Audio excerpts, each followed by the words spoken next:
Sprint your way to millionaire status. In this episode, we're going to answer the question, what is the quickest way to achieve the destination of financial independence, to have $1 million? And I'm going to share with you 3 miracles of wealth accumulation.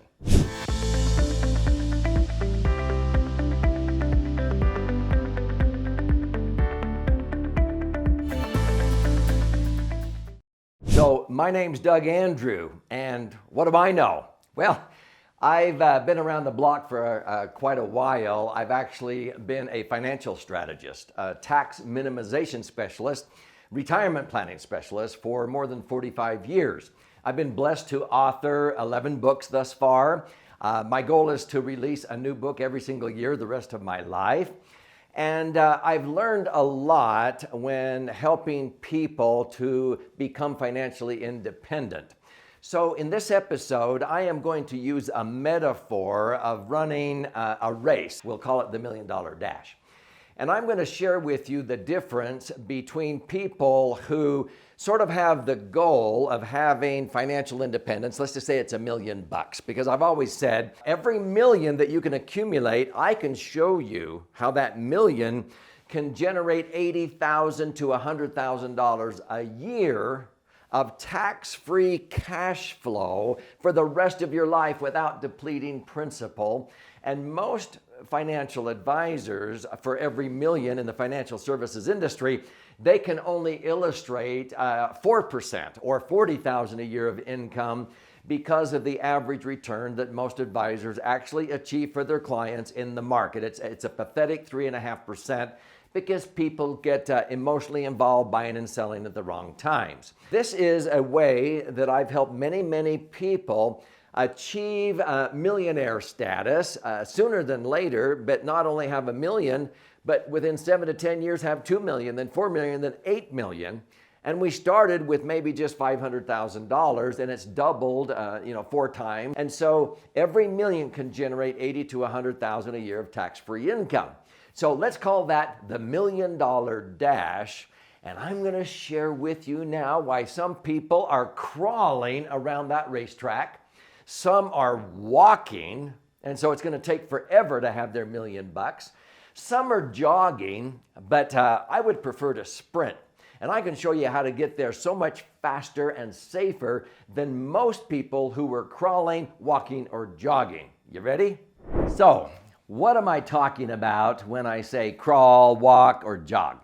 So let's say again, the goal is to cross the finish line with $1 million that is yours, net, after all taxes, fees, inflation, $1 million that can generate $80,000 to $100,000 a year of tax advantaged income. That's your net income forever if you live to be 125 years old. Okay?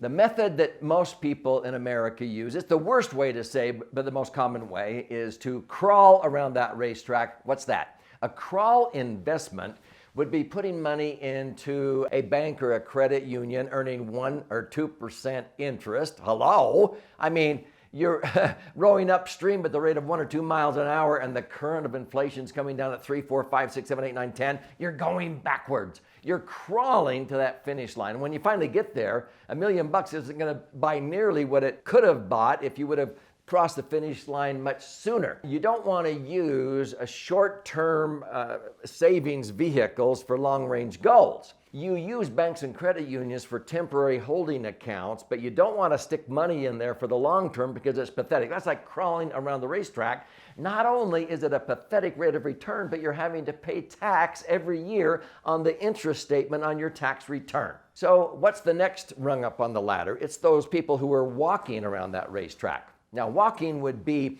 taking after-tax money. You earn money, you pay tax, and then you take the net and you put it into a tax-deferred vehicle, maybe like an annuity.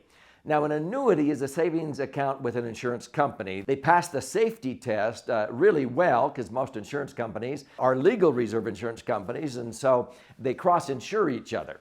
But a lot of times, if you earn only 3 or 4 or 5 or 6 or 7% on an annuity, I don't think I'll ever own an annuity, but if I did, there's only 2 or 3 that I would own, and it's the type that guarantee you income if you live to be 125 or 30, and I would use an indexed annuity. But see, when you take money out of an annuity, now you have to pay tax, and it's taxed LIFO. That means last in, first out. That means if you put in $500,000, let's say, and you were earning 10%, which most do not earn, you could pull out $50,000 a year, but that is 100% taxable. And so you have to pay tax on it. When you put in after-tax money, or you have to put it in and get a tax deferral and then pull it out and pay tax, it's like walking around the racetrack when you calculate the net rate of return. So let me share with you how to jog, but better yet, sprint. What would jogging be? Jogging would be to either take pre-tax dollars. You don't have to pay tax on the contribution you're making. This would be a traditional IRA or 401k. And so you then are jogging around the racetrack because you're using tax advantage seed money. Because if you're a farmer and you had the choice of paying tax on the seed or not paying tax on the seed, later on in life, if you got the seed without paying tax, you put in pre-tax dollars into an IRA or 401k during the harvest years of your life, now you agree to pay tax. I don't think that's smart. That's like jogging with the wind at the back at the beginning of the race, but at the end of the race, when you retire, now you're against the wind. Instead of having it with you, it's against you because now you have to pay taxes. A Roth might be a step in the right direction. That's still jogging. You're taking after-tax dollars and putting it in, but at the end of the race, you have the wind with you and you have tax-free income. And if you believe that taxes will be higher in the future, which most Americans do, I can actually prove that a Roth will provide about 33% more in net spendable income at the end of the day than the same amount of money at the same rate of return in a traditional IRA or 401k. So that's like jogging with the wind at the back at the end of the race. I want to sprint.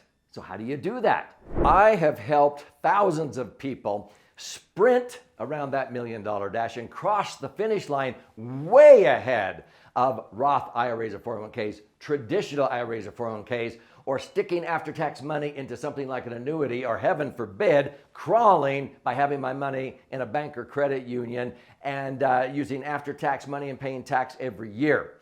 This is how you can accumulate your money tax-free, access your money tax-free. And you say, well, that's what a Roth does. No, but when you ultimately pass away, it blossoms in value, it increases in value and transfers income tax-free. But I have benefits that Roths do not offer. See, a Roth, you only accumulate your money tax-free and take it out tax-free. Those are nice benefits.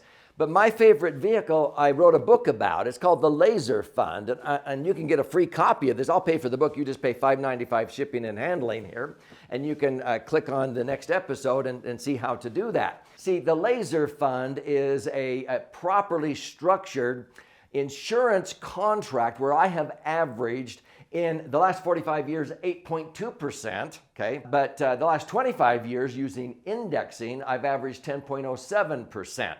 And that is net, cash on cash. Every $1 million, of course I accumulate $1 million quicker, but every $1 million generates $100,000 a year of tax-free cash flow. Over a 45-year period, the average has been $82,000 without depleting principal, which is more than double what most people earn on their IRAs and 401ks. I hit my $1 million faster. In fact, I usually have 2 million or 3 million by the time most people with IRAs or 401ks are finally getting to a net of $1 million. Because if you have an IRA or 401k, you have to wait till you have $1.5 million in the IRA or 401k to be netting $1 million that's yours, because Uncle Sam has a permanent tax lien. That IRA or 401k isn't all your money. Usually a third of it belongs to Uncle Sam or the governor in your state where you live if you have a state income tax. So the Laser Fund is a way to sprint and achieve the goal faster, quicker, safer. When the markets dive, I don't lose. So I'm across the finish line, but at the end of the day, I'm able to have double to triple the net spendable income, not just because I have more, but because the rate of return continues to be greater on the back end. And so that's why the laser fund is so powerful. What are the three miracles I alluded to? Well, compound interest. That is the eighth wonder of the world, according to, I think it was Einstein said that. But Rothschild said, no, compound interest tax-free is the eighth wonder of the world. And the laser fund is tax-free and it compounds at higher rates of return. But the third miracle is safe positive leverage, the ability to own and control assets with very little or none of your money tied up or at risk in that asset. And I don't have time in this episode to explain that, but it's in the book. Go to laserfund.com and get a free copy of the book sent out to you. I'll cover the cost of the book. You just pay for the shipping and handling.